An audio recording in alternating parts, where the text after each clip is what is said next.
म सधैँ एक्लै थिएँ, अब सधैँको लागि एक्लै नै रहनेछु। आफन्त, प्रेम, परिचित बनेर कसैको बोझ हुन छैन मलाई। म गलेर आफै माटोमा बिलाउनेछु। काँडा बनेर कसैको खुट्टामा बिजाउनु छैन मलाई।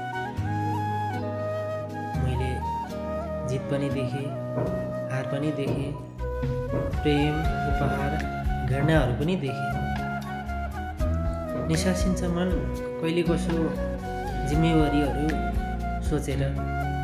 अब मलाई कसैप्रति आशा पनि राख्न छैन। अब प्रेम आफैसँग, घृणा आफैसँग टुट्नसम्म टुटे। मेरो नराम्रो समय एक्लै बिताएँ। अब मैले कसैप्रति आभारी हुन छैन।